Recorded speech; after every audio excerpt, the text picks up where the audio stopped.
অনেক মানুষ দেখবেন প্রশ্ন করে মালাকুল মউত একসাথে এতগুলা মানুষের জান কিভাবে কবজ করে, প্রশ্ন করে না? এখানে 10 জন, ওইখানে 10 জন, আমেরিকা 50 জন, বাংলাদেশে 100 জন, এট এ টাইম মানুষ মারা যায়। এতগুলো মানুষ কিভাবে মালাকুল মউত একা মানুষের জান কবজ করে? মালাকুল মউত আল্লাহর নবীকে বলতেছেন, ওগো নবীজি, একটা মানুষের হায়াতের জিন্দেগি যখন শেষ হয়ে যায়,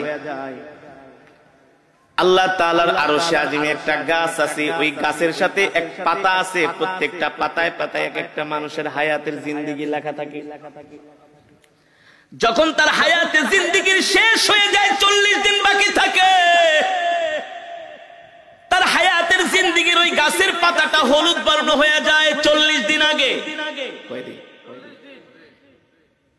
ওই বান্দাকে যে ফেরেশতার মাধ্যমে রিজিক দেওয়া হয়, ওই রিজিক ওয়ালা ফেরেশতা 40 দিন আগে আয়েশা বইলা যায়, আল্লাহ তোমাকে 40 বছরের 50 বছরের জিন্দেগি দিয়া দুনিয়াতে পাঠাইছে, তোমার জন্য আল্লাহ যতটুকু রিজিক নির্ধারণ করছে, তোমার রিজিক খাওয়া শেষ, আর মাত্র 40 দিনের রিজিক বাকি আছে। কয়দিন? আবার যখন এইভাবে করে 1 দিন 2 দিন 3 দিন যেতে থাকে, প্রত্যেকদিন ফেরেশতা আয়েশা তার মাথার সামনে বৈশা বলে, শোনো শোনো, তোমার বাকি আছে আর 38 দিন, 37 দিন, 36 দিন। দেখেন আমার সাথে আপনাদের কথাগুলো মিলে কিনা? যখন একটা মানুষ ইন্তেকাল করবে, তার 40 দিন আগেই দেখবেন তার কথাবার্তা সবকিছু একটা পরিবর্তন চলে আসে, খাওয়া দাওয়ায় পরিবর্তন চলে আসে, খেতে পারে না। যেই মানুষ আধা কেজি চাউলের ভাত খায়, 1 কেজি চাউলের ভাত খায়, আধা কেজি গরুর গোশত, 1 কেজি গরুর গোশত খেয়ে ফেলে, ওই মানুষ দেখবেন 1 মুঠা ভাতও খেতে পারে না। তার সামনে খাবার দিলে আর খাবার ভালো লাগে না। যেই মানুষ 1-2 গ্লাস দুধ খেয়ে ফেলতো, সেই মানুষকে চামিচ দিয়ে দুধ খাওয়ানো হয়। যেই মানুষ 1-2 হালি কমলা খেয়ে ফেলতো, তাকে একটা কমলার খোসা মুখে নিয়ে একটু রস খাওয়ানো হয়। কারণ কি রে ভাই? কারণ কি?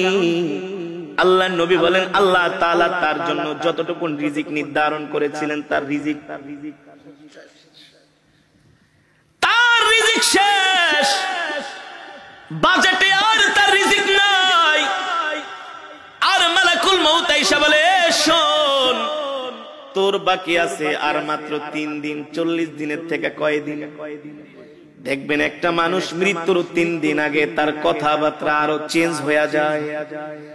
আত্মীয় স্বজনকে দেখলেই তাকায় থাকে, এক পলকে তাকায় থাকে, দোকানের দিকে যে তাকায় থাকে, বাড়ির দিকে যায় তাকায় থাকে, সম্পদের দিকে যায় তাকায় থাকে।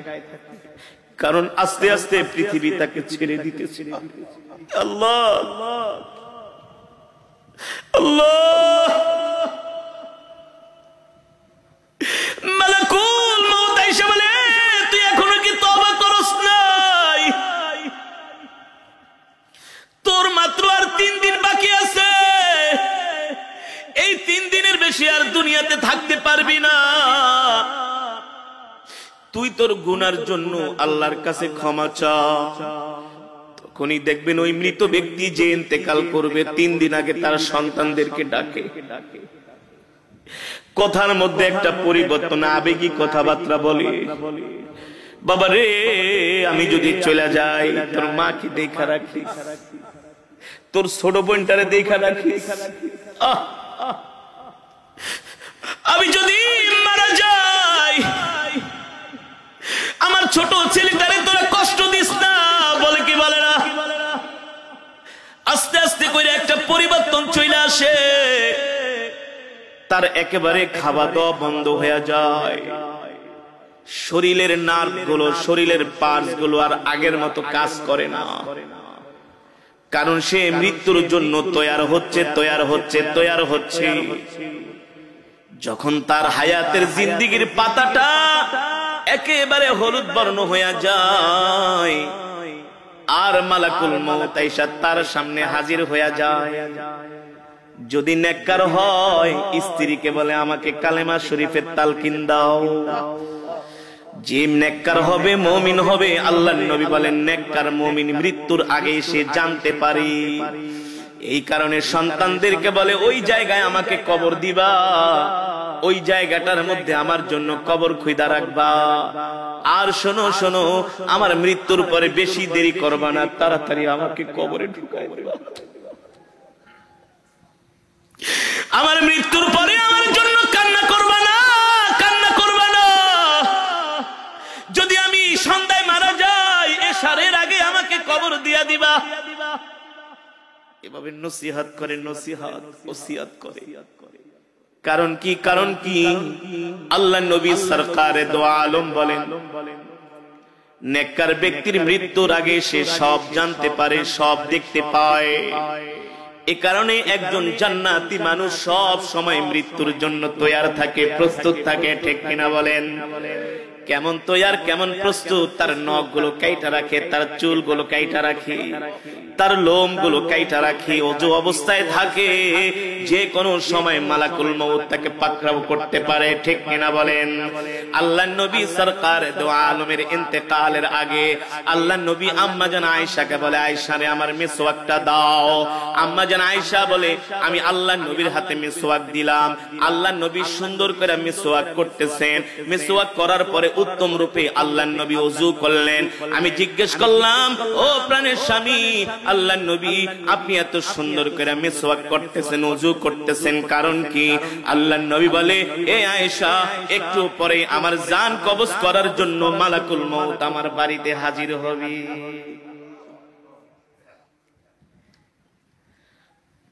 মৃত্যু এমন একটা কঠিন বিষয়, আল্লাহ তাআলা বলে এই মৃত্যু থেকে কেউ বাঁচতে পারে নাই, তোরাও বাঁচতে পারবি না রে বান্দা।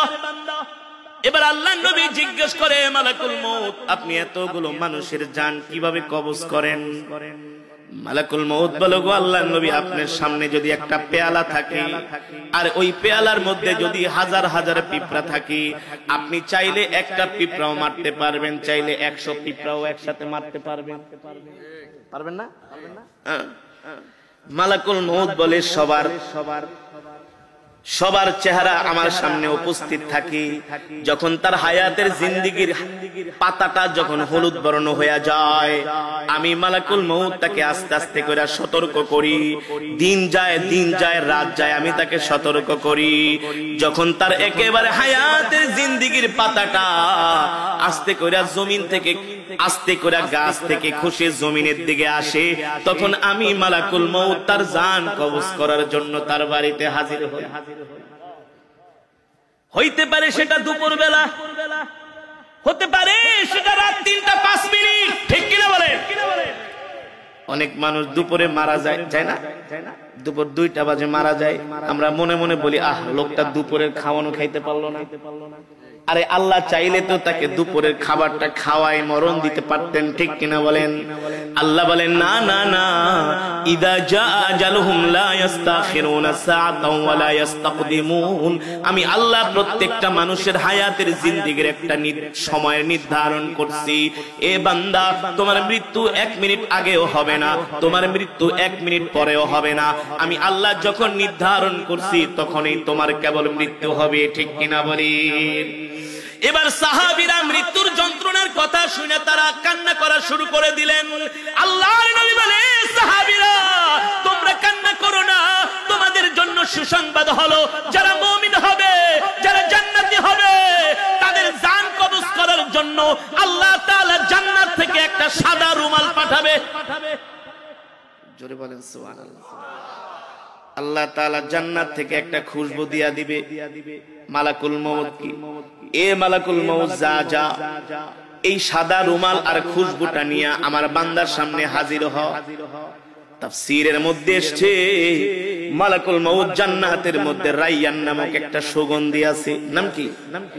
এই সুগন্ধি আর একটা সাদা রুমাল নিয়া, যিনি নেককার বান্দা, আল্লাহওয়ালা বান্দা, যিনি কোনোদিন গুনাহ করে নাই, আল্লাহ তাআলার সাথে নাফরমানি করে নাই, মানুষের হক মেরে খায় নাই, মানুষকে কষ্ট দেয় নাই, আল্লাহ তাআলার হুকুম মেনেছে, আল্লাহ তাআলার বিধান মেনেছে, মালাকুল মউত সাদা একটা রুমাল নিয়া জান্নাতের খুশবুর একটা বিশাল একটা খুশবু নিয়া ওই মালাকুল মউত আইসা মৃত্যু ব্যক্তির সামনে হাজির হবে আর বলবে ইয়া আইয়াতুহান নাফসুল মুতমাইন্না ইরজিই ইলা রাব্বিকি রাদিয়াতাম মারদিয়া ফাদখুলি ফি ইবাদি ওয়াদখুলি জান্নাতি। আল্লাহ ডাক দিয়া বলে, এ প্রশান্ত আত্মা, এ নেককার আত্মা, এ জান্নাতি আত্মা, তুই বের হয়ে আয়, বের হয়ে আয়। আল্লাহর নবী বলেন ওই সময় একজন নেককার বান্দার সামনে আল্লাহ তাআলা জান্নাতের দরজাটা খুলে দেন। সুবহানাল্লাহ। ছোট বাচ্চাদেরকে ইনজেকশন দেওয়ার সময় কান্না করে, ওদের সামনে একটা খেলনা ধরেন, কি কার্টুন দেখান, ওদেরকে হাসি দিয়া ওদেরকে মন ভালো করার চেষ্টা করেন, বলেন যে একটু পরেই তোমাকে একটা আইসক্রিম কিনা দিব, একটা চকলেট কিনা দিব, এই যে দেখো তোমার জন্য কত সুন্দর একটা খেলনা কিনছি। এই কথা বলার সাথে সাথে তার শরীরে ইনজেকশনটা ঢুকায় দিবেন, দেখবে সে তত ব্যথাও পাবে না, চিৎকারও করবে না। যারা নেককার বান্দা হবে আল্লাহ তাআলা সাদা রুমালের মধ্যে মালাকুল মউতকে বলবে জান্নাতের খুশবু লাগায় দাও, আর খুশবু লাগায় দিয়ে আমার বান্দার নাকের সামনে রুমালটা ধরো আর জান্নাতের দরজাটা খুলে দাও। এবার নেককার বান্দা দেখবে আল্লাহ তাআলা তার জন্য এত সুন্দর জান্নাত বানাইছি, যেই জান্নাতের মধ্যে হুর গেলমান তার জন্য অপেক্ষা করতেছে। 10 দুনিয়ার সমান একটা জান্নাত, জান্নাতের বাগ বাগিচা, কার্পেট, গাছপালা, জান্নাতের নিয়ামত, আসবাবপত্রগুলো দেখে সে হাসতে থাকবে। সুবহানাল্লাহ। কারণ রূহ যাইতে দেরি, জান্নাতে যাইতে দেরি না। তো এই মৃত্যুর সময় কেউ কি কান্না করে নাকি? কেউ কি হতাশ হয় নাকি?